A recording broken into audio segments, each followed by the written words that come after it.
El camión de pasajeros me escupió en la entrada del pueblo a las 6 de la mañana, envuelta en una neblina espesa que calaba hasta los huesos. El golpe de viento helado me dio la bienvenida a mi nuevo infierno personal, un lugar impregnado permanentemente con olor a yodo y tierra mojada. Llegar a este hospital semi-rural en la sierra de Oaxaca se sintió como cruzar un portal hacia otra época, una donde el tiempo se había estancado. El edificio principal era una mole de piedra colonial y concreto agrietado, con techos altísimos que parecían tragar la poca luz de los focos parpadeantes. Cada paso que daba por sus interminables pasillos provocaba un eco hueco, fantasmagórico, como si el hospital mismo estuviera respirando. Elegir plaza para el servicio social es una ruleta rusa. Si no tienes palancas o un promedio perfecto, terminas en lugares donde ni el diablo se asoma. Yo terminé aquí, a 7 horas de la civilización, enfrentando un choque cultural que me dejó paralizada desde el primer segundo. Sobrevivir al año de pasantía es, básicamente, vivir a base de café soluble rancio, galletas de animalitos y ataques constantes de ansiedad.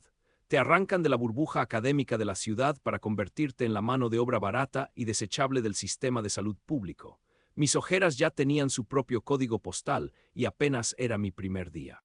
Por supuesto, no estaba sola en esta tortura burocrática. Conmigo venía Mateo, el clásico pasante asterisco TRY ad asterisco, que compite hasta por ver quién respira mejor en la sala de urgencias. El tipo bajó del camión con su filipina quirúrgica perfectamente planchada, su estetoscopio carísimo colgando del cuello como medalla olímpica y una actitud de superioridad que daba asco. Para él, estar rodeado de carencias no era un servicio a la comunidad, era un simple escalón para inflar su currículum. Se la pasaba citando artículos en inglés frente a pacientes indígenas que apenas hablaban español. Era genuinamente inmamable. El contraste absoluto de Mateo era el director de la clínica, el doctor Montes. Si este viejo hospital era un templo en ruinas, Montes era el dios omnipotente al que todos rezaban. Lo conocimos en el pase de visita matutino. Era un hombre de unos 50 años, de postura impecable, voz increíblemente suave y ademanes calculados al milímetro. Las enfermeras lo miraban con una devoción casi sectaria y los pacientes del pueblo literalmente se quitaban el sombrero al verlo pasar. Mateo, obvio, se le pegó como chicle desde el minuto 1, buscando desesperadamente la validación del maestro. Yo preferí mantenerme al margen y observar la dinámica desde la periferia. Mi instinto de escritora frustrada, esa maldita costumbre de sobreanalizar a las personas, me decía que nadie en este mundo es tan perfecto. Su bata siempre era de un blanco nuclear, sin una sola mancha de sangre o fluidos, algo estadísticamente imposible en un hospital rural. Hablaba con una calma que, en lugar de tranquilizarme, me erizaba los vellos de la nuca. Pero decidí ignorar mi paranoia. Estaba demasiado cansada como para jugar a la detective en mi primer día. Las primeras horas de luz fueron un caos borroso de consultas de rutina, suturas mal hechas y papeleo interminable. La verdadera prueba de fuego llegó con el anochecer, marcando el inicio de mi primera guardia nocturna oficial. A las 3 de la mañana, el hospital mutaba en una bestia completamente diferente. El ruido caótico de la sala de espera desaparecía, dejando solo el silbido agudo del viento colándose por las ventanas rotas de los pabellones. Mi cuerpo funcionaba en piloto automático, impulsado por una mezcla tóxica de adrenalina y demasiada cafeína barata. Fue en ese lapso de silencio sepulcral cuando la enfermera Itzel se acercó a la central de pasantes. Itzel era una chica local, de mirada profundamente cansada pero de trato amable, que conocía las entrañas de este lugar mejor que el propio director. Me pidió ayuda para bajar unas pesadas cajas de cartón llenas de historiales al archivo muerto, ubicado en el sótano. Acepté de inmediato, más por huir de la mirada altanera de Mateo que por verdadera vocación de servicio. Bajamos juntas por una escalera de caracol oxidada que rechinaba con cada uno de nuestros pasos. El aire en el sótano era pesado, casi sólido, saturado de polvo y de ese inconfundible aroma dulzón del papel viejo pudriéndose por la humedad. Para mí, entrar a un archivo clínico es como caminar por un cementerio de historias olvidadas. Tengo esa curiosidad morbosa, casi patológica, por leer las tragedias ajenas que quedan resumidas en hojas amarillentas. Mientras Itzel acomodaba las cajas nuevas en el fondo del cuarto, yo me puse a explorar los estantes metálicos oxidados. La única luz fluorescente del techo parpadeaba rítmicamente, dándole un toque de película de terror barata a toda la escena. Al fondo de un pasillo estrecho y oscuro, noté un archivero que desentonaba por completo con el resto del mugroso sótano. Era un mueble metálico impecable, sin una sola mota de polvo, cerrado con un candado robusto de combinación. A través de la rendija del cajón superior, apenas visible en la penumbra, se asomaban unas carpetas muy diferentes a los clásicos expedientes Manila descoloridos. Estaban catalogados con gruesas cintas rojas, de un tono tan brillante que parecía sangrar en medio de la monotonía gris del cuarto. Mi cerebro, adicto a los misterios, se encendió como un árbol de Navidad. Me acerqué lentamente, casi hipnotizada por el violento contraste de esas carpetas aisladas del resto. No había nombres en las pestañas, solo secuencias de números y letras que no correspondían al sistema de archivo estándar de la Secretaría de Salud. Estiré la mano, sintiendo el impulso irracional de intentar jalar una de las pestañas a través de la rendija. Rozaba el metal frío del cajón cuando una voz cortó el silencio del sótano como si fuera un latigazo. «Ni se te ocurra tocar eso, doctora».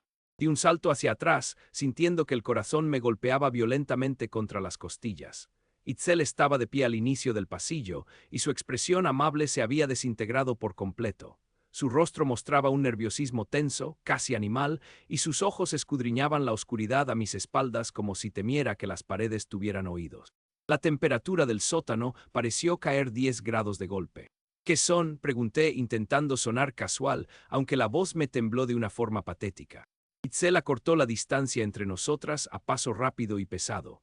Se detuvo a 1 metro de mí, con la respiración extrañamente agitada para alguien que solo había estado apilando cartón. «Son los pacientes especiales del doctor», Montes susurró, con un hilo de voz que apenas superaba el zumbido de la lámpara fluorescente. «Nadie, absolutamente nadie, excepto él, los toca o pregunta por ellos». Me sostuvo la mirada por un segundo que se sintió eterno, transmitiendo una advertencia no verbal que me heló la sangre. Luego, giró sobre sus talones y subió los escalones de metal casi corriendo, dejándome atrás. Me quedé sola en el sótano un momento más, mirando las cintas rojas brillar débilmente en la penumbra. El olor a yodo pareció volverse de pronto mucho más fuerte, asfixiante. Algo en este hospital estaba profundamente podrido, y mi curiosidad acababa de firmar mi sentencia para descubrirlo. Subí las escaleras de caracol del sótano con las piernas temblando y el corazón latiendo en la garganta. La advertencia de Itzel me zumbaba en los oídos como un enjambre de avispas furiosas. Cerré la pesada puerta de metal a mis espaldas y me apoyé contra la pared fría, intentando regular mi respiración. El pasillo de urgencias estaba vacío, pero sentía que las sombras me juzgaban desde cada rincón. Decidí hacerme pendeja, volver a la central de enfermería y fingir que mi curiosidad no acababa de destapar una caja de Pandora. Los siguientes 3 días fueron una masacre física y mental. La rutina del hospital te mastica y te escupe sin piedad, checar signos vitales, canalizar venas que parecen hilos de coser, aguantar los regaños pasivo-agresivos de los médicos adscritos. Mi dieta se basaba en Maruchan cruda, galletas rancias y latas de Red Bull al tiempo. Mateo seguía en su insufrible papel de residente estrella, buscando cualquier excusa para lamerle las botas al doctor Montes. Yo, en cambio, me dediqué a observar porque algo en la vibra de este lugar me daba náuseas crónicas. Fue el jueves por la tarde cuando lo vi por primera vez. Estaba en la sala de espera pediátrica, sentado rígidamente en una silla de plástico azul, mirando a la nada. Era Diego, el hermano menor de Itzel. Lo reconocí de inmediato por una foto Polaroid que ella tenía pegada en la puerta de su casillero. Un niño moreno, lleno de vida, sonriendo con un balón de fútbol desgastado. Pero el chico que estaba frente a mí no tenía absolutamente nada que ver con el de la foto. Diego estaba pálido, casi gris, con unas ojeras moradas tan profundas que le hundían los ojos en el cráneo. Miraba un punto fijo en la pared desconchada, parpadeando a destiempo, respirando de forma superficial. De pronto, la lámpara fluorescente del techo emitió un chispazo y un zumbido eléctrico molesto.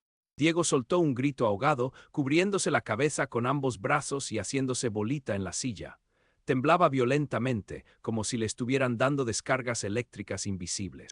Me acerqué con cuidado, pensando que tal vez estaba teniendo una crisis de ausencia o un ataque de pánico severo. «Hey, Diego, ¿estás bien?», le susurré, manteniendo mi distancia para no alterarlo más. El niño levantó la vista lentamente, sus pupilas estaban dilatadas al máximo, tragándose por completo el color de su iris. «Debo ser un buen ciudadano», murmuró con una voz robótica, hueca y carente de cualquier emoción humana. «La luz limpia, el sueño mancha. Debo ser un buen ciudadano». Se me heló la sangre en las venas. Eso no era un síntoma de ninguna enfermedad neurológica que viniera en los manuales de la facultad. Como buen asterisco nerd asterisco que se la pasaba consumiendo asterisco, true crime asterisco y foros de psiquiatría oscura en Reddit, reconocí el patrón al instante. Privación sensorial, terror inducido por estímulos lumínicos, ecolalia programada. Alguien le estaba aplicando técnicas de condicionamiento psicológico, quebrando su mente para reprogramarla. Antes de que pudiera hacerle otra pregunta, la puerta del consultorio principal se abrió con un rechinido. El doctor Montes salió con su impecable bata blanca y una sonrisa amable que no le llegaba a los ojos. «Diego, muchacho, es hora de tu terapia de sueño», dijo con esa voz aterciopeladamente tóxica que lo caracterizaba. El niño se levantó como un autómata y caminó hacia él sin dudarlo, arrastrando los pies. Montes me dedicó una mirada de reojo que me hizo sentir como un insecto bajo una lupa. Esa misma noche acorralé a Itzel en el cuarto de ropería durante la guardia. Estaba doblando sábanas quirúrgicas con una agresividad innecesaria, evitando el contacto visual. «Itzel, ¿qué chingados le están haciendo a tu hermano?», le solté sin filtros ni tacto. Ella dejó caer la sábana al suelo y me miró con una furia contenida que me hizo dar un paso atrás. «Tú no sabes nada, Valeria, no te metas en lo que no te importa», siseó acercándose a mí. Traté de explicarle que Diego mostraba signos claros de lavado de cerebro, que su terror a la luz fluorescente no era un simple efecto secundario. Itzel me empujó levemente hacia la puerta, temblando de coraje. «El doctor Montes lo está curando de sus terrores nocturnos. Es el único que nos quiso ayudar cuando todos nos dieron la espalda», me gritó en un susurro desesperado. «Regrésate a tu mundo de cristal en la ciudad y déjanos en paz». Salió corriendo del cuarto, dejándome con la palabra en la boca y una opresión asfixiante en el pecho. A partir de ese momento, el hospital se volvió un campo minado. Los silencios en los pasillos se sentían pesados, casi sólidos, cortando el aire como navajas. Notaba cómo las enfermeras dejaban de hablar bruscamente cuando yo entraba al comedor de pasantes. Las miradas esquivas del personal de limpieza me seguían como cámaras de seguridad humana. Sentía que me respiraban en la nuca, una paranoia constante que me obligaba a mirar sobre mi hombro cada 2 minutos. Las red flags no se ven en la oscuridad, pero yo ya estaba rodeada de ellas. La oportunidad perfecta para confirmar mis sospechas llegó el fin de semana, cortesía de la naturaleza. Una tormenta tropical azotó la sierra oaxaqueña con una violencia casi bíblica. El viento aullaba golpeando los ventanales rotos y la lluvia inundaba los caminos de terracería del pueblo. A las 2 de la mañana, un trueno ensordecedor sacudió los cimientos del viejo edificio y todo se fue a negro. El apagón fue total, ni siquiera las luces de emergencia, oxidadas por décadas de abandono, encendieron. El caos estalló inmediatamente en el piso de arriba. Escuché los gritos agudos de las enfermeras y la voz de Mateo intentando organizar a los camilleros en la sala de urgencias. Era mi momento. Encendí la linterna de mi celular, cubriendo la pantalla con la mano para que el haz de luz fuera mínimo. Bajé las escaleras de caracol hacia el sótano, saltándome los escalones que rechinaban. La oscuridad del archivo muerto era opresiva y el olor a humedad y papel podrido me revolvió el estómago de inmediato. Caminé directo hacia el fondo del pasillo estrecho, guiándome por puro instinto y adrenalina. Ahí estaba el archivero impecable, burlándose de mí con su robusto candado de combinación. Saqué un clip grueso que había robado de la central y mis tijeras de botón para vendajes. No soy cerrajera, pero había visto suficientes tutoriales en TikTok como para intentarlo. Mis manos sudaban frío mientras metía el alambre en la cerradura, forzando los pines internos con la punta de las tijeras. El tiempo se deformó por completo, cada segundo se sentía como una hora tortuosa. Arriba, los truenos ahogaban el ruido del metal raspando contra metal, asterisco clic asterisco. El candado cedió con un chasquido sordo que me sonó a victoria pura. Quité el aro de acero y abrí el cajón superior de un tirón seco.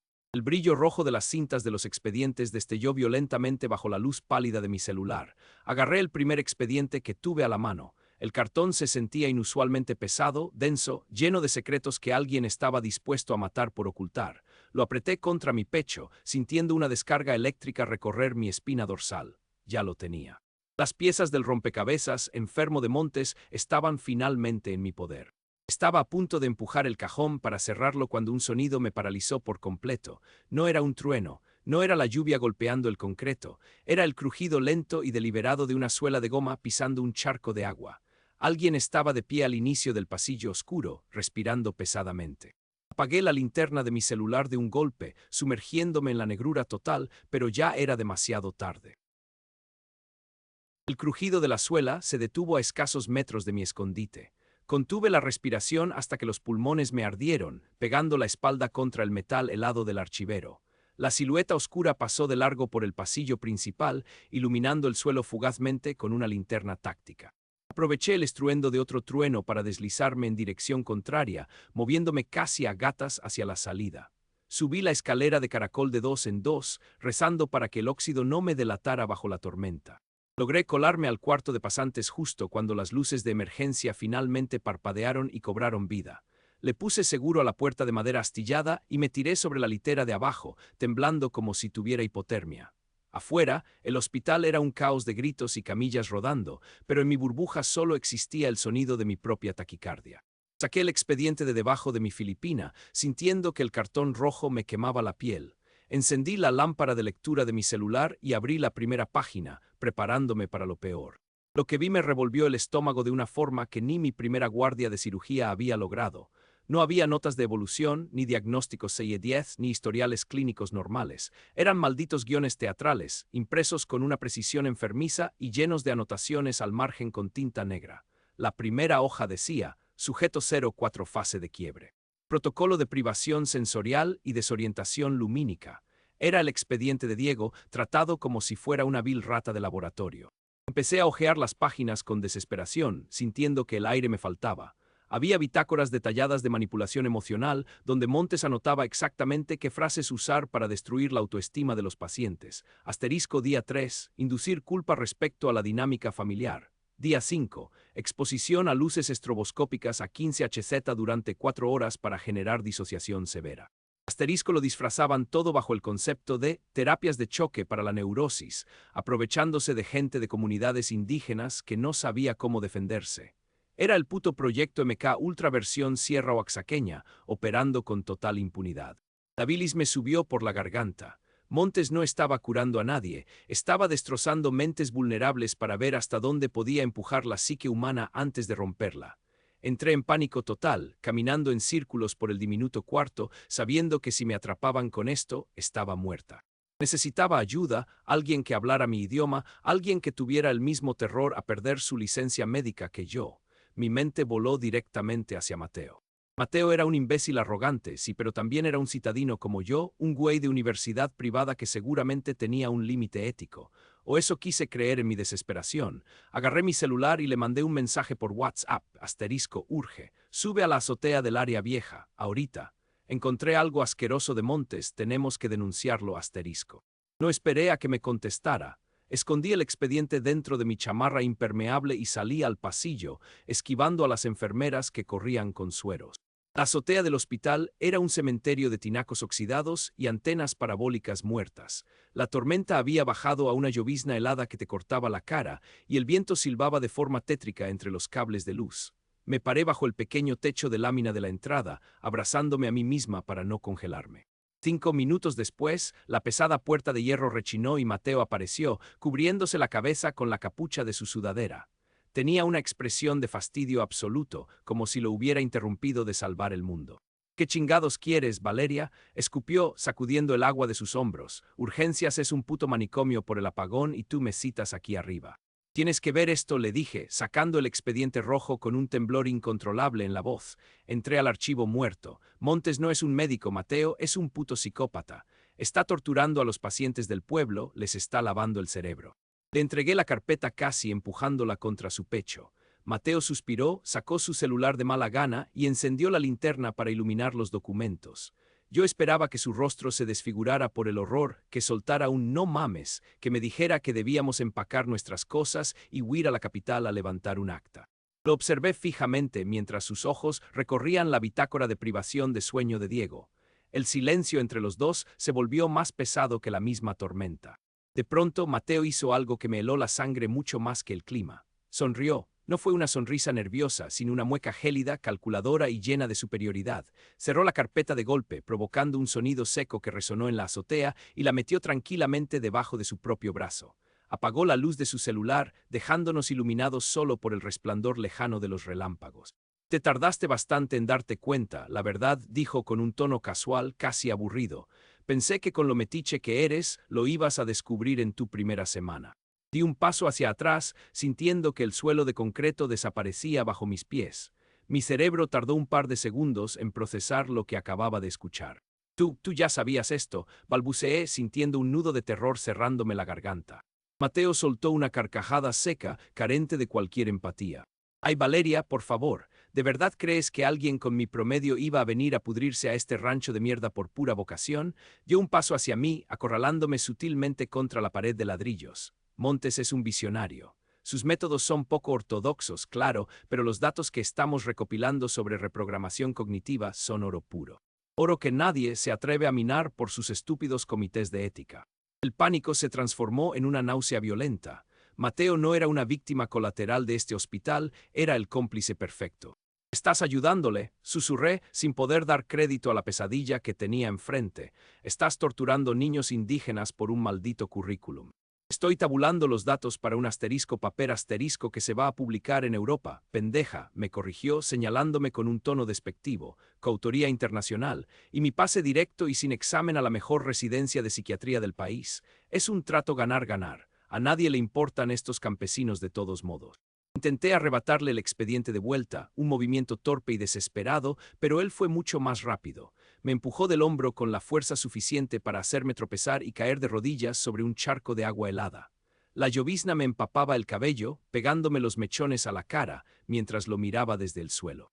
Mateo me contempló desde su altura, con una frialdad absoluta, como si yo fuera otro de sus patéticos sujetos de prueba.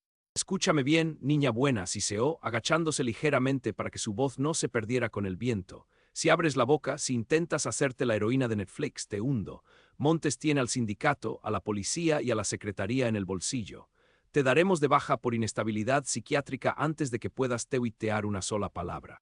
Así que vas a cerrar el hocico, vas a sonreír en el pase de visita y vas a dejar que terminemos nuestro trabajo». Mateo se dio la vuelta y caminó hacia la puerta de hierro, dejándome tirada en la azotea bajo la lluvia. El golpe de la puerta al cerrarse resonó como un disparo en la noche. Me quedé sola en la oscuridad, temblando incontrolablemente, abrazando mis propias rodillas mientras el agua helada me calaba hasta los huesos. Había buscado un aliado y acababa de entregarle mi única prueba física a mi propio verdugo. Ahora sabía que no solo peleaba contra un monstruo, estaba completamente sola frente a las fauces de todo el hospital. Bajar de la azotea fue un acto de inercia pura, un movimiento mecánico dictado por el instinto de supervivencia. Estaba empapada hasta los huesos, temblando de frío y de un terror absoluto que me paralizaba las entrañas. Mateo se había llevado mi única prueba física y con ella mi cordura. Me deslicé por los pasillos oscuros del hospital como un fantasma, rezando para no toparme con nadie. Al llegar al cuarto de residentes, me quité la filipina mojada, me hice bolita en la litera y lloré en silencio hasta que me faltó el aire. A la mañana siguiente, el verdadero infierno psicológico comenzó. Mateo actuaba con una normalidad que me revolvía el estómago, bromeaba con los camilleros y tomaba su café soluble como si la noche anterior jamás hubiera existido. En el pase de visita matutino, el asterisco gaslighting asterisco arrancó de forma quirúrgica. Frente a todo el equipo de guardia, Mateo me corrigió en voz alta, afirmando que yo había indicado dosis letales de insulina para un paciente diabético. Revisé mi bitácora con las manos temblando y juro por Dios, alguien había alterado mis números imitando mi letra a la perfección. Me hicieron quedar como una reverenda pendeja, una pasante negligente y peligrosa. Las enfermeras intercambiaron miradas de desaprobación y comenzaron a susurrar a mis espaldas cada vez que yo entraba a la central. El aislamiento fue inmediato y asfixiante. Si dejaba mi estetoscopio en la mesa, desaparecía mágicamente y aparecía horas después en el bote de basura. Mis notas en el pizarrón de urgencias eran borradas a la mitad. Estaban tejiendo una red de microagresiones para volverme loca, aislarme y quitarme cualquier rastro de credibilidad. Al mediodía del viernes, la secretaria de dirección me llamó por el altavoz con su tono monótono. El doctor Montes me esperaba en su oficina. Caminé por el pasillo principal sintiendo que marchaba directo hacia el matadero, con el corazón latiéndome en las sienes. Su consultorio era un oasis de lujo perturbador en medio de la miseria del hospital. Muebles de caoba, un olor a pino impecable y café de grano recién molido. Me señaló la silla de cuero frente a su escritorio con una sonrisa tan paternal e inofensiva que me dio náuseas. «Valeria, siéntate, por favor. Te noto sumamente tensa», comenzó, entrelazando sus manos perfectamente limpias sobre el escritorio. «Sé que el choque cultural del servicio social es brutal para alguien de la ciudad». Tragué saliva, manteniendo la mirada fija en su corbata impecable, incapaz de articular una sola palabra. «He estado revisando tu desempeño y conversando con el doctor Mateo. Me preocupa profundamente tu estado mental, hija. Estás exhausta, distraída, y me comentan que estás inventando conspiraciones absurdas sobre los tratamientos de la clínica. Su voz era un sedante tóxico, suave y manipuladora. Me explicó, con un tono de falsa empatía, que el estrés extremo de la sierra le estaba provocando a mi cerebro un asterisco burnout asterisco severo. Usó términos psiquiátricos precisos para desarmarme. Sugirió que mis alucinaciones en el archivo muerto eran producto de una paranoia severa y episodios disociativos por falta de sueño. Me estaba aplicando un asterisco gaslighting asterisco de manual, retorciendo la realidad frente a mis propios ojos hasta hacerme sentir diminuta. Luego soltó la amenaza con la sutileza de un cirujano. Me dijo que, como mi mentor, su deber ético era proteger a los pacientes de una médica inestable. Si mi condición psiquiátrica continuaba afectando la armonía del hospital, se vería obligado a redactar un reporte oficial para mi universidad. Un dictamen de inestabilidad mental significaba la baja definitiva del servicio social. Adiós título, adiós cédula profesional, adiós a todos los años de sacrificio.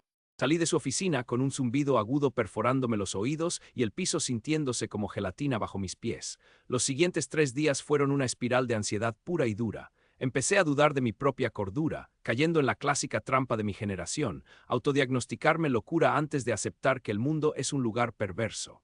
¿Y si de verdad leí mal ese expediente en la oscuridad? ¿Y si mi adicción a los foros de asterisco, true crime asterisco, me estaba haciendo proyectar monstruos donde no los había? Me miraba en el espejo del baño mugroso y no reconocía a la chica de las ojeras moradas que me devolvía la mirada. Tal vez sí estaba exagerando. Tal vez Mateo solo era un imbécil competitivo y Montes un médico anticuado. Me sentía como un meme andante de crisis existencial, pero sin la parte graciosa. El hospital se había convertido en una prisión sin barrotes, y yo era la reclusa que se estaba aislando voluntariamente en su propia celda mental. Dejé de comer, dejé de hablar y me volví un fantasma en los pasillos. El punto de quiebre definitivo, el que me sacó del fondo del pozo, llegó la madrugada del martes. Pasaba por el pasillo de pediatría cuando escuché un sollozo ahogado proveniente del cuarto de ropería. La puerta estaba entreabierta. Me asomé con cautela y vi a Itzel sentada en el piso de linóleo, abrazando sus rodillas contra el pecho, completamente destrozada. Diego acababa de salir de otra de sus terapias de sueño con Montes. Lo había visto de reojo en la sala de recuperación. El niño estaba catatónico, con la mirada vacía, temblando como una hoja al menor sonido. La desesperación de Itzel fue como una cubetada de agua helada en mi cara. Mi instinto de supervivencia me gritaba que huyera, pero la empatía, esa maldita debilidad que Mateo tanto despreciaba, me obligó a entrar. Cerré la puerta de la ropería con seguro, bloqueando el ruido de los monitores cardíacos del pasillo. Itzel levantó la vista, con los ojos inyectados en sangre y el rostro empapado en lágrimas. Esta vez no intentó correrme ni me gritó que me largara a mi burbuja de cristal. Estaba rota. Me arrodillé frente a ella, ignorando el frío del piso, y le hablé con la voz más firme que pude sacar de mi garganta seca. Itzel, escúchame bien. Mateo me robó el expediente la noche de la tormenta, pero alcancé a leerlo. Montes no está curando a Diego de sus terrores nocturnos. Ella cerró los ojos con fuerza, negando con la cabeza en un intento inútil de proteger su propia mentira. No sabes lo que dices, susurró con voz temblorosa. Él es el único que nos ayudó. Lo están usando como rata de laboratorio. Le solté crudo y sin anestesia. Vi las bitácoras, Itzel, privación sensorial, luces estroboscópicas, condicionamiento del miedo. Están quebrando la mente de tu hermano para reprogramarla. Mateo está tabulando esos datos para un artículo de psiquiatría en el extranjero. El deterioro de Diego no es un efecto secundario del tratamiento, es exactamente el objetivo de su maldito experimento. El silencio que siguió a mi confesión fue pesado, denso, cargado de una revelación insoportable. Vi cómo la negación en el rostro de Itzel se fracturaba en 1000 pedazos. Las piezas que ella misma se había negado a unir finalmente encajaban a la perfección. Recordó las prohibiciones de Montes, el aislamiento de su hermano, el terror puro que Diego le tenía a la luz fluorescente. Las lágrimas de tristeza en sus ojos se secaron rápidamente, reemplazadas por un fuego oscuro y volcánico. Ese hijo de puta me juró que era una crisis de sanación, siseó Itzel, apretando los puños con tanta fuerza que sus nudillos se pusieron blancos. Me dijo que Diego iba a empeorar antes de sanar. Le entregué a mi propio hermano a un monstruo. La culpa en su voz era desgarradora, pero también era el combustible que necesitábamos. Por primera vez en semanas, la neblina de mi propia paranoia se disipó. No estaba loca. No estaba exagerando, y lo más importante, ya no estaba sola en este infierno. Necesitamos pruebas para hundirlos, Itzel le dije, sintiendo que la adrenalina me regresaba el pulso a la normalidad.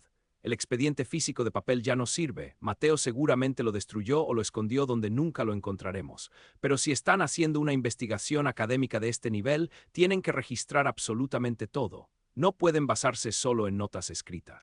Itzel levantó la mirada lentamente, conectando los puntos al instante. Su respiración se aceleró mientras procesaba la información. Las grabaciones, murmuró como si estuviera revelando un secreto mortal. Montes nunca permite que nadie entre a limpiar su consultorio privado después de las sesiones. Él mismo saca la basura. Siempre tiene micrófonos encendidos en la sala de observación. Nos miramos a los ojos, compartiendo el mismo terror y la misma determinación suicida. Sabíamos exactamente lo que teníamos que hacer y sabíamos que si nos atrapaban, no saldríamos vivas de ese hospital. El calendario nos regaló una oportunidad que ni planeándola con meses de anticipación hubiera salido tan jodidamente perfecta. Era el fin de semana de la fiesta patronal de San Judas y el pueblo entero estaba en modo desmadre total. El olor a pólvora quemada y a garnachas fritas se colaba por las ventanas rotas del área de urgencias. La mayoría del personal médico, incluyendo a los adscritos, se habían esfumado para tragar pozole y tomar mezcal en la plaza principal. El hospital quedó hundido en una quietud fantasmal, iluminado solo por los destellos rojos de los fuegos artificiales que rebotaban en las paredes pelonas. Era el escenario ideal para cometer una estupidez de proporciones épicas, nuestra única ventana de tiempo para entrar al santuario del mismísimo diablo sin ser vistas. Itzel y yo afinamos los últimos detalles del plan encerradas en el baño del tercer piso, susurrando para que ni el eco nos delatara. Ella había conseguido la llave maestra de la oficina de Montes con una facilidad que me asustó un poco. Se la robó al conserje de turno, un señor mayor que ya estaba roncando la borrachera en el cuarto de calderas. Me temblaban las manos mientras me ajustaba la bata blanca, sintiendo que el corazón se me iba a salir por la boca.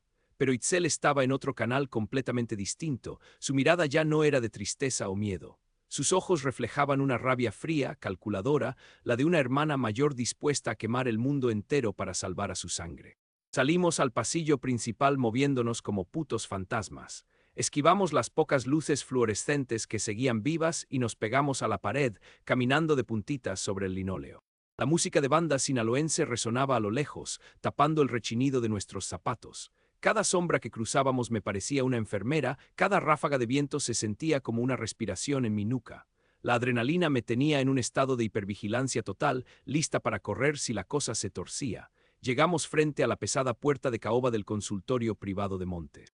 El ruido de un cohete explotando en el cielo ahogó el clic metálico cuando Itzel giró la llave maestra de golpe. Empujamos la puerta y nos colamos al interior, cerrando el seguro a nuestras espaldas de inmediato.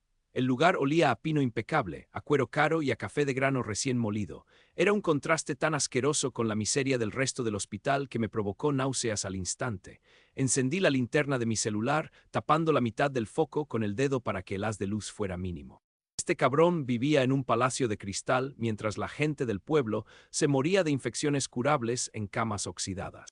Busca en el escritorio principal, tiene que tener los respaldos físicos o algún doble fondo, me susurró Itzel, yendo directo a los archiveros metálicos del fondo. Me arrastré hacia el escritorio de caoba maciza, abriendo los cajones con un cuidado quirúrgico para no desacomodar absolutamente nada. Había plumas Montblanc, recetas en blanco y libros de psiquiatría en alemán, pero nada que pareciera incriminatorio. Mi instinto de morra traumada con los documentales de asterisco, True Crime asterisco, se encendió de golpe. Me tiré al piso alfombrado y pasé la mano por debajo de la madera del escritorio, palpando a ciegas. Mis dedos rozaron una caja de seguridad metálica atornillada a la base del mueble. Bingo, era una cajita biométrica pequeña, pero por la pinche prisa de irse a lucir a la feria patronal, Montes no la había cerrado bien. La tapa estaba sobrepuesta, sostenida apenas por la presión de los resortes. La abrí con un movimiento seco, rezando para que no tuviera alguna alarma sonora. No había fajos de billetes ni joyas adentro, solo un disco duro externo negro, liso y sin ninguna etiqueta visible. Lo saqué sintiendo que pesaba 1 tonelada en mis manos. Me senté en la silla de piel del director y moví el mouse de su computadora de escritorio. La pantalla se encendió de golpe, cegándome por un segundo y pidiendo un PIN de 4 dígitos para desbloquearse. Itzel se acercó rápidamente por detrás de mi hombro, mirando la pantalla con los ojos entrecerrados. Es un narcisista con complejo de Dios, murmuró ella, tecleando el año de fundación de la clínica sin dudarlo. La pantalla de inicio se desbloqueó al instante, iluminando nuestras caras pálidas en la oscuridad del cuarto.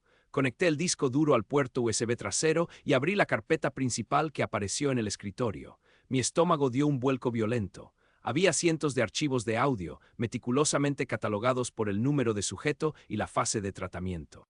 Le di doble clic al archivo más reciente etiquetado con las iniciales de Diego. Nos pusimos un audífono cada una, pegando nuestras cabezas frente al monitor brillante.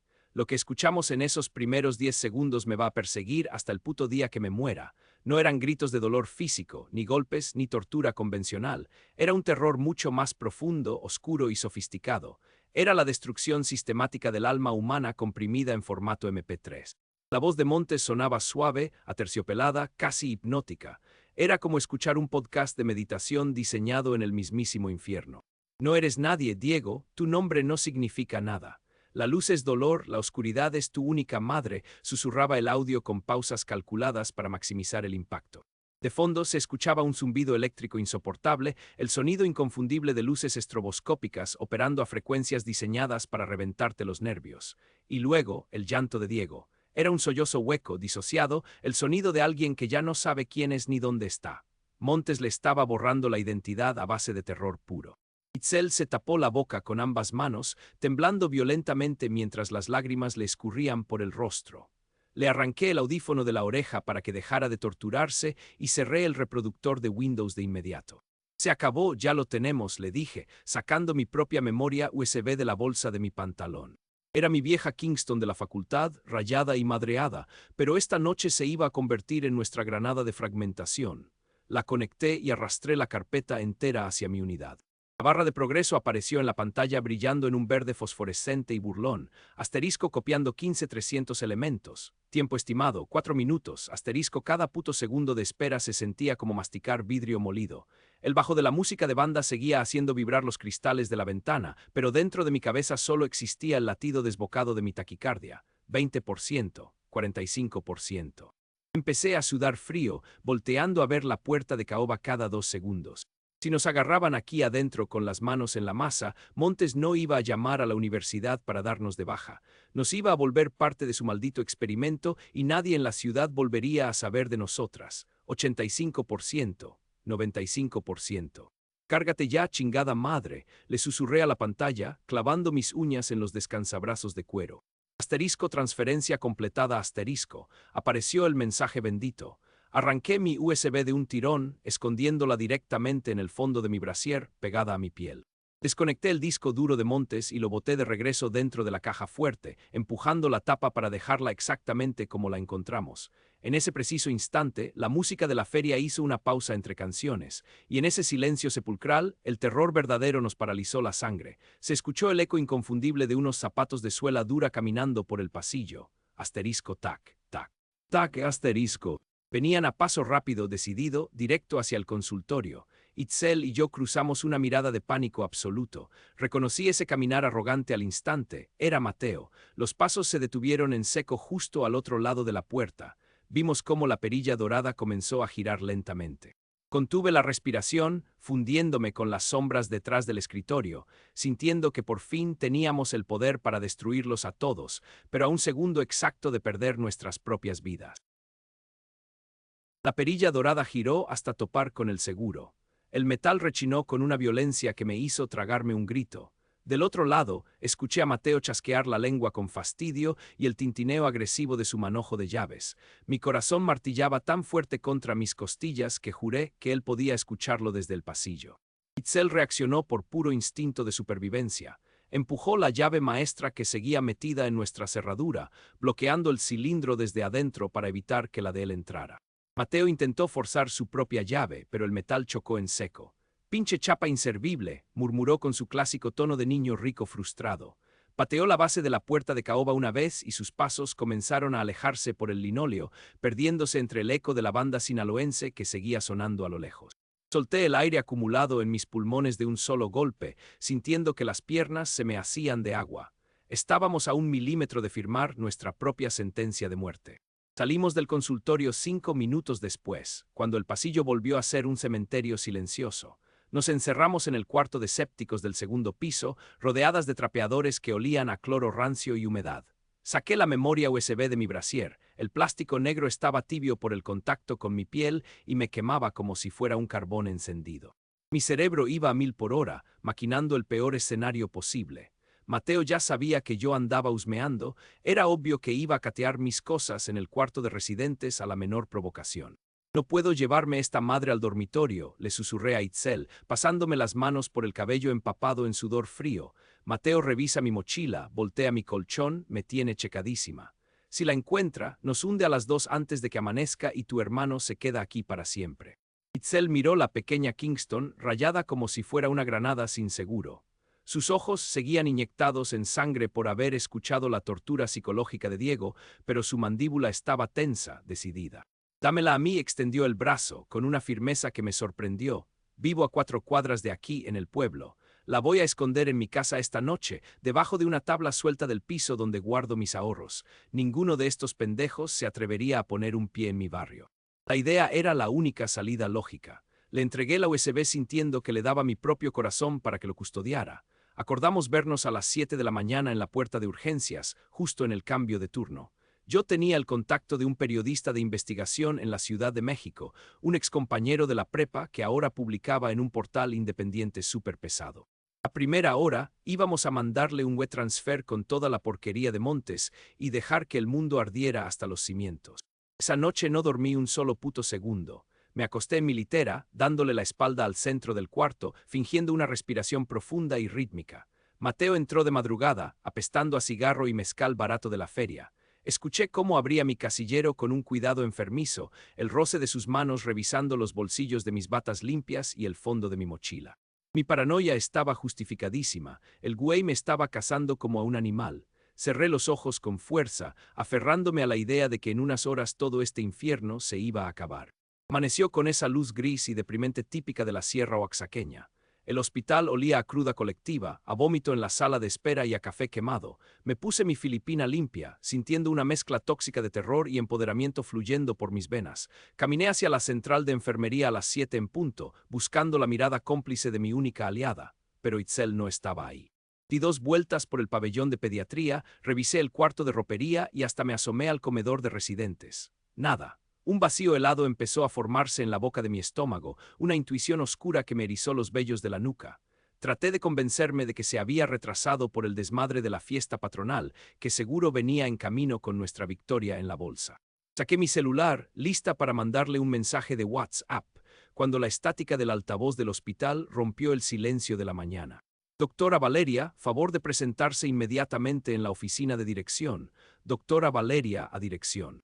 La voz monótona de la secretaria resonó en los pasillos como una marcha fúnebre. El aire se me atoró en la garganta y un sudor frío me empapó la espalda al instante. Mis piernas se movieron por inercia, arrastrándome por el pasillo principal con la sensación inminente de que caminaba hacia el patíbulo. Cada paso era un bloque de plomo.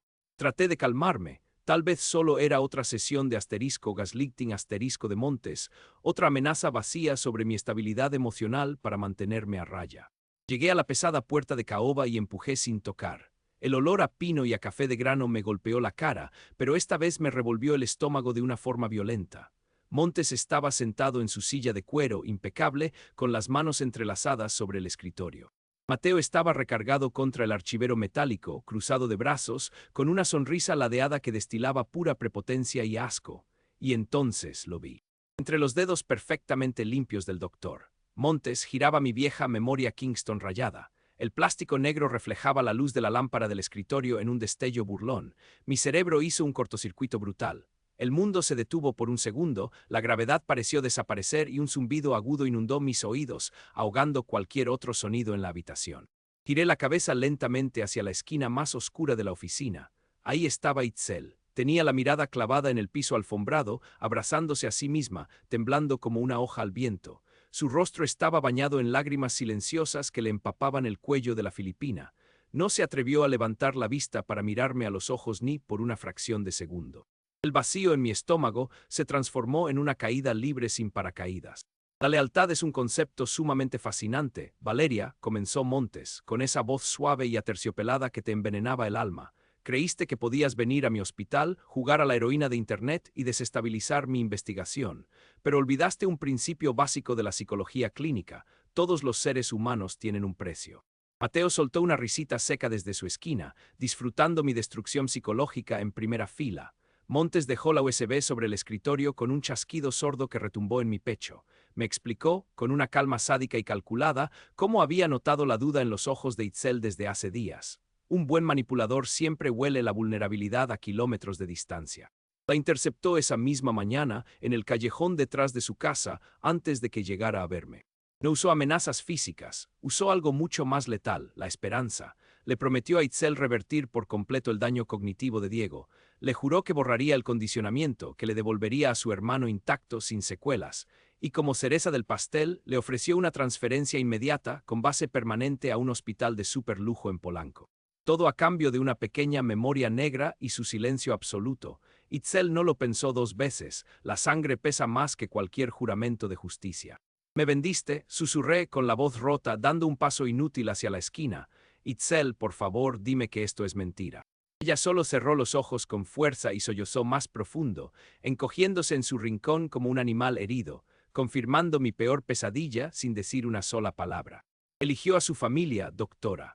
Algo que una niña privilegiada de la ciudad, jugando a la salvadora, jamás entendería, sentenció Montes, levantándose lentamente de su silla de cuero. Y ahora tenemos un problema muy serio que resolver respecto a su diagnóstico mental. Mateo se despegó del archivero, caminó hacia la puerta de caoba y giró el seguro con un clic metálico que sonó definitivo, asfixiante. Estaba encerrada, sin pruebas, traicionada por mi única aliada y a merced de dos psicópatas con bata blanca que acababan de arrebatarme mi única salida. Montes me miró desde el otro lado del escritorio, sus ojos oscuros carentes de cualquier rastro de humanidad, listos para devorarme viva. El clic metálico del seguro girando a mis espaldas resonó en mi cabeza como el martillazo de un juez dictando sentencia. Estaba atrapada en la boca del lobo, respirando el mismo aire viciado a pino y café de grano que el monstruo que acababa de arruinarme la vida. Mateo se recargó contra la pesada puerta de caoba, cruzando los brazos con una sonrisa ladeada que me revolvió las entrañas. Montes me observaba desde su silla de cuero con una tranquilidad sepulcral, evaluándome como si yo fuera un espécimen fascinante en una placa de Petri. En la esquina, el llanto ahogado de Itzel era el único sonido que rompía el silencio asfixiante de la oficina. «Siéntate, Valeria», ordenó Montes, señalando la silla frente a su escritorio con un gesto elegante. «Pareces a punto de desmayarte». Me quedé clavada en el piso, sintiendo que las rodillas me temblaban tan fuerte que apenas podían sostener mi propio peso.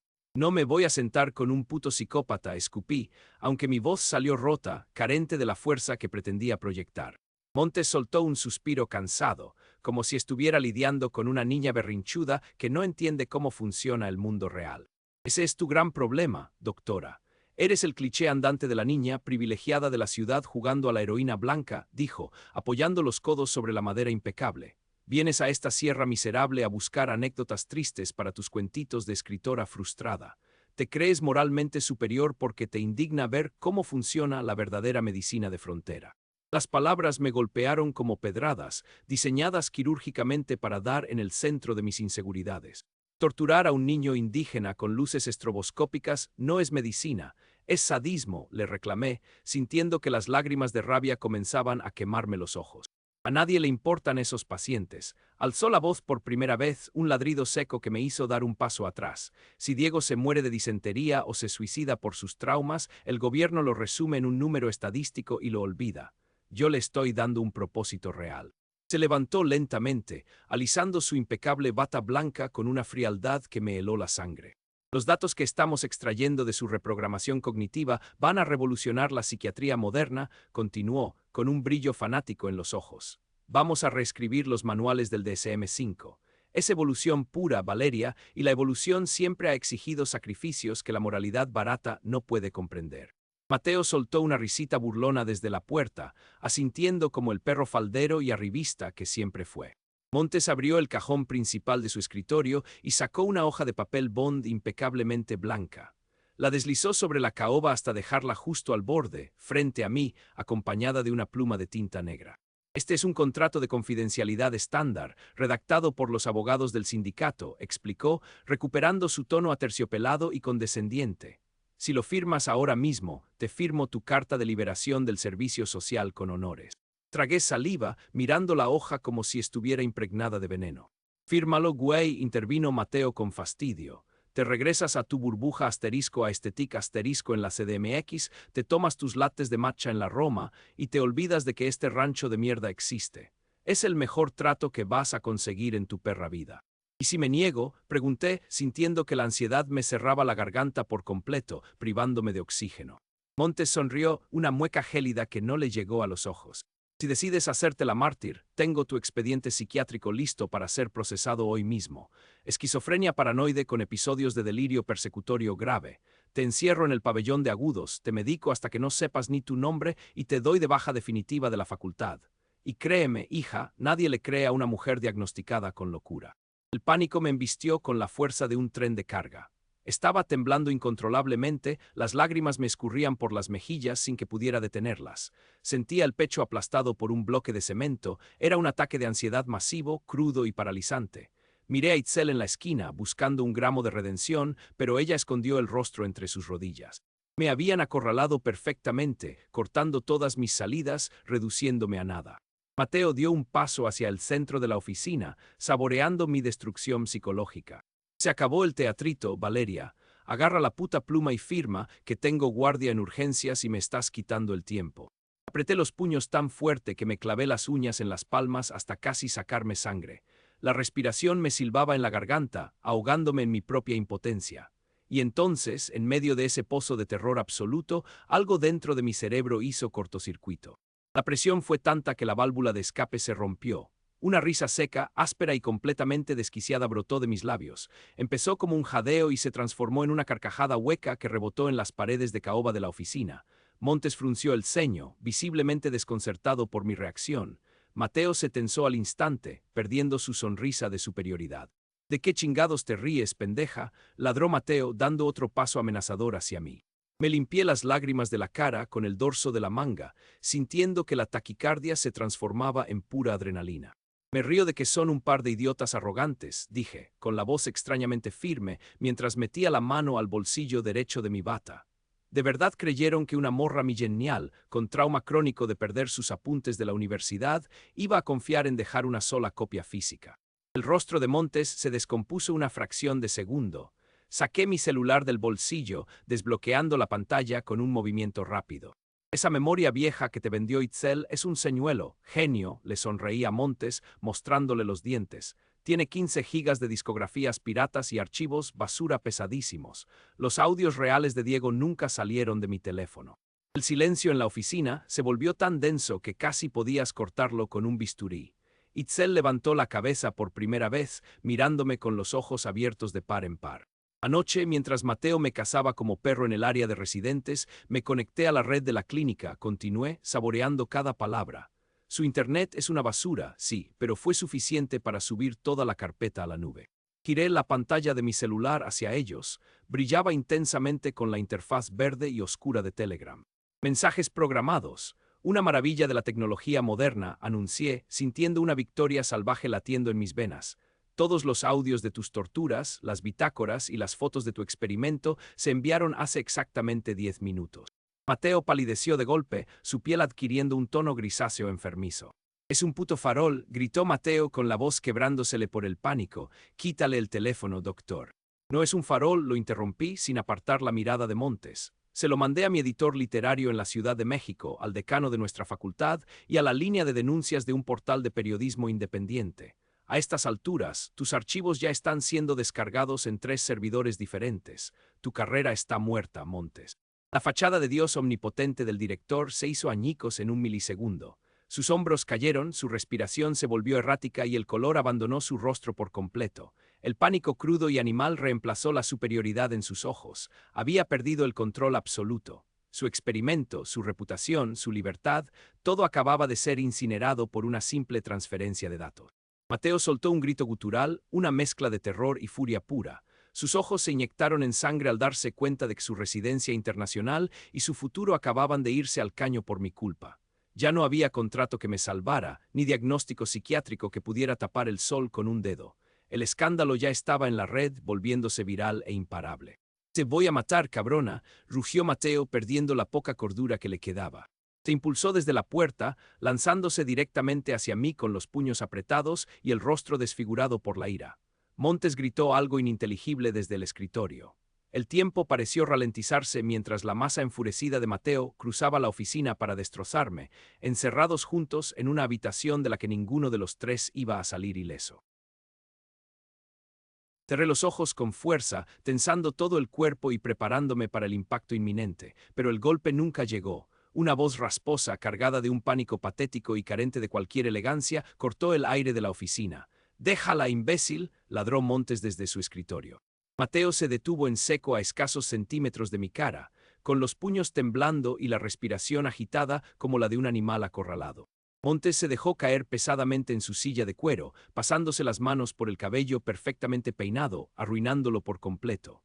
Sabía que golpear a una pasante, sumado a la filtración masiva de datos que acababa de ocurrir, era un boleto directo y sin escalas a un penal federal. Mateo retrocedió tropezando con sus propios pies, agarrándose la cabeza mientras hiperventilaba.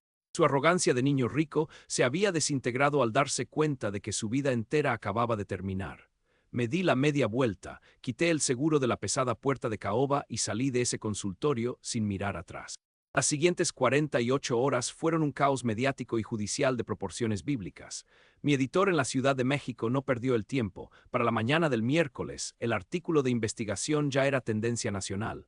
El hospital se llenó de patrullas de la Guardia Nacional, bloqueando los accesos y acordonando el edificio con cinta amarilla. Auditores de la COFEPRIS y agentes de la Fiscalía General de la República reventaron los candados del archivo muerto en el sótano. Yo pasé 3 días enteros rindiendo declaraciones en una oficina asfixiante del Ministerio Público, repitiendo mi historia hasta quedarme sin voz. El escándalo estalló con una fuerza que sacudió hasta los cimientos de la Secretaría de Salud. Sin embargo, pronto descubrí que la maquinaria burocrática de este país es una bestia lenta, gorda y profundamente corrupta. Montes fue destituido de su cargo inmediatamente y se le retiró la licencia médica de forma definitiva. Enfrenta un juicio por una lista interminable de delitos federales, pero gracias a sus cuentas bancarias y a un ejército de abogados carísimos, está llevando su proceso en libertad. Tal vez nunca pise una celda, pero su reputación de Dios intocable está muerta y enterrada. Ahora es un paria que no puede ni salir a la calle. Mateo, por otro lado, no tenía el dinero ni las palancas para blindarse del impacto. La universidad, aterrorizada por la pésima publicidad, lo usó como chivo expiatorio y lo expulsó con deshonra. Su preciada carta de recomendación fue triturada y los investigadores europeos con los que iba a publicar su asterisco papel asterisco se deslindaron de él públicamente. Perdió su lugar en la residencia psiquiátrica y cualquier oportunidad de ejercer la medicina. El karma es una perra absoluta y a veces muerde justo en la yugular del ego. De Itzel no volví a saber absolutamente nada. Me bloqueó de WhatsApp, borró todas sus redes sociales y desapareció del pueblo esa misma semana. Una enfermera del turno matutino me contó el chisme de que empacó sus cosas de madrugada y se llevó a Diego a una clínica de rehabilitación neurológica en la capital. Itzel cortó todo contacto conmigo, cargando con la culpa asfixiante de haberme vendido al diablo. Es una cruz pesadísima tener que elegir entre tu propia sangre y hacer lo correcto. No la odio ni le guardo rencor. En el fondo entiendo su desesperación. Si yo hubiera estado en sus zapatos, viendo la mente de mi hermano menor desmoronarse, tal vez habría tomado la misma decisión egoísta. Hay heridas de guerra que sanan rápido, pero estas son cicatrices que no sangran, simplemente laten y duelen cada vez que el clima se pone frío. La perdono desde la distancia, esperando genuinamente que Diego logre recuperar la luz en sus ojos. Para evitar represalias y calmar las aguas, la Secretaría de Salud me reasignó de manera express. Me mandaron a una clínica pequeñita y olvidada por Dios en un municipio tranquilo de Tlaxcala para que terminara mis últimos meses de servicio social. Mi rutina ahora es absurdamente monótona: recetar paracetamol para la gripa, curar rodillas raspadas y escuchar los chismes de las señoras en la sala de espera. Es un aburrimiento total, la clase de medicina plana que antes me aterraba, pero después de haber caminado por el infierno, este silencio se siente como un abrazo. Es martes por la madrugada y el insomnio sigue siendo mi compañero de cuarto más fiel. Estoy sentada frente a un escritorio de madera astillada en mi nuevo dormitorio, iluminada únicamente por el brillo azulado de la pantalla de mi laptop. A mi lado hay una taza de café soluble que ya se enfrió, pero me da igual. Abro un documento de Word completamente en blanco. El cursor parpadea rítmicamente en la esquina superior izquierda, como si me estuviera retando a soltar todo el veneno que llevo acumulado en el pecho. Esta experiencia me arrancó de tajo cualquier rastro de inocencia que me quedara de la facultad. Aprendí a la mala que los monstruos reales no viven debajo de la cama, ni tienen garras afiladas, ni ojos brillantes en la oscuridad. Los verdaderos depredadores visten batas blancas impecables que huelen a suavizante caro. Tienen modales exquisitos, sonríen con empatía fingida y te hablan con una voz tan calmada que te hipnotiza mientras te destrozan la psique. Son humanos, y eso es precisamente lo que los hace tan aterradores. Y a esos monstruos no los puedes combatir con un bisturí, ni con medicamentos, ni jugando a ser el héroe de una película de acción. La única forma de destruirlos, de quemar sus castillos de cristal hasta los cimientos, es exponiéndolos a la luz, escribiendo la verdad cruda y sin anestesia, para que el mundo entero sepa sus nombres y sus pecados. Tomo una respiración profunda, sintiendo que el aire por fin entra limpio a mis pulmones. Estiro los dedos sobre el teclado y comienzo a teclear la primera línea de mi libro. Asterisco, el camión de pasajeros me escupió en la entrada del pueblo a las 6 de la mañana. Asterisco. Asterisco, asterisco, asterisco. Y bueno, bandita, hasta aquí llega esta historia. Qué viaje tan intenso y oscuro nos aventamos con Valeria en este hospital de pesadilla. Si el final les dejó la piel de gallina o los hizo reflexionar sobre los verdaderos monstruos de nuestra sociedad, por favor déjenme un buen asterisco, like asterisco y compartan el video, que eso me ayuda muchísimo a seguir trayéndoles estos relatos. No olviden suscribirse al canal y activar la campanita para que no se pierdan ninguna de las historias que se vienen. Cuídense mucho, no confíen en cualquiera que lleve bata blanca y nos vemos en el próximo video. Chao.